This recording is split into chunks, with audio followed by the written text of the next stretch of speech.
Hey everybody, it's Jeremy Osterberger here at Bick and Bick Magazine. I'm joined by Chad Burke. Chad is President and CEO of the Economic Alliance Houston Port Region. Chad, how you doing? Doing great, Jeremy. Doing great. Appreciate it. Hey, look, I prefer to see you in person and do this on camera, but I suppose given the current situation, we take what we can get. We're getting there, though. We're getting there. So pretty soon, I think we're gonna be standing next to each other. Let's get into that a little bit here in a second. So, Chad, I did want to cover a little bit about refining and petrochemical industry's kind of road to recovery and sort of navigating this new normal as it relates to industry. And so, for our viewers and listeners, Chad, that maybe aren't aware of the Economic Alliance Houston Port Region's membership, just go ahead and give everyone a quick 30 seconds or so on what it means to be a part of the alliance. Sure. So the Economic Alliance Houston Port Region is a private nonprofit economic development corporation that serves the entire Houston Ship Channel region, or at least the 25-mile stretch of it that starts from just outside of downtown and goes all the way out to the bay and south down to kind of past the Bayport container terminals. Within that footprint, you've got the largest petrochemical complex in the world now, and the nation's number one energy port and the busiest port in the country when it comes to moving vessels in and out. So it's strategically, it's 21% of the state's GDP when calculated economically. So it's a significant part of our state's economy and really our nation's economy as we are positioned globally in the energy market. It's really the epicenter for bringing upstream oil and gas products into this region, processing those, manufacturing those, and then moving those out to really all over North America and now all over the world. So it's strategic hub for the energy and petrochemical energy industry. Give us an update on the Houston Port region, as you kind of mentioned, and how has the port itself held up since mid-March? So there's over 200 docks along our stretch of the Port of Houston, if you will. The Port Authority controls the two container terminals, that's theirs, and then about six other private docks that do break bulk. But then there are all of those companies, like I said, over 200, close to 250 private docks all along the Houston Ship Channel. And those large vessel movements and barge movements are really kind of how we calculate what's going on in there. There are over 200,000 barge movements a year that happen, and somewhere roughly around 8 to 10,000 large vessel movements, the big ships moving the products in and out, whether it's cargo on container ships or whether it's liquid bulk or petroleum products moving out. So we track that number, and year to date, the year started out good. We were actually tracking through the first 3 months of the year, all the way through March and really into April, ahead of 2019 vessel movements in and out of the Port of Houston. Obviously, that took a little hit once the second half of April rolled around, and then through the month of May. Year to date, we are 10% now below the number of ships. We're 10% behind last year. Excuse me.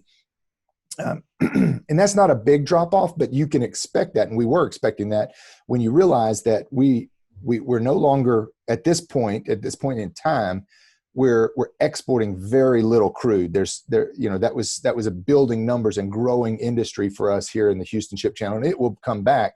But right now, with the price of crude and with the surplus that we have on the global market and here domestically, we're not exporting very much, if any, crude right now.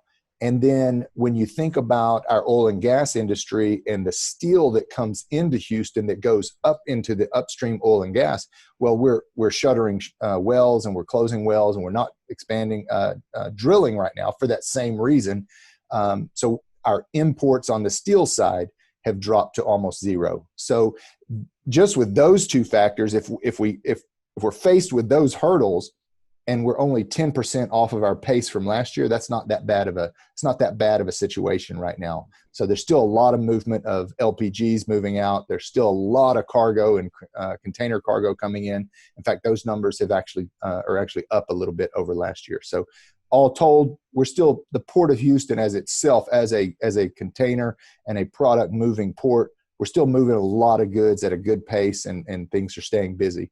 And Chad, just to further your point, of course, you and I have spoken a lot about Project 11, the widening and deepening of the ship channel. But something that I caught earlier this week on another discussion was, help me out, an expansion of the load for offloading and loading cranes and other equipment due to the size of the vessels. Is that correct? Yeah. So the it's a combination of two things. You've got technology that allows us to build bigger and bigger ships that can move more cargo. At the same time, as we mentioned in 2016, the expanded locks for the Panama Canal opened up, and so we can we can move bigger ships, whether they're holding cargo, containers, or crude oil. We can move bigger ships through the Panama Canal that opens up the entire half of the world over there, right? So with bigger ships, the Houston Ship Channel needs to be wider so that we don't lose our ability to have two-way traffic. And then as those ships come into the docks, specifically container ships, as they come into the dock, if they're, say, now 8,000 TEUs or 10,000 TEUs or even 12,000 TEUs, you physically need a larger crane to reach out over that ship and lift the cargo off. And so the Port of Houston has really stayed ahead of the curve when it comes to deepening and widening their own container cuts at Barber's Cut. You know, the lane, if you will, we call them the cuts, but the lane at Bayport and then the cut at Barber's Cut, deep enough and wide enough to handle those big ships. And then they've also brought in larger cranes over the last, really over the last 6 years. We've seen them come in a couple of times now to handle the larger ships. So yeah, the Port of Houston is, you know, they've got great leadership. They see the future. They know what they need to do.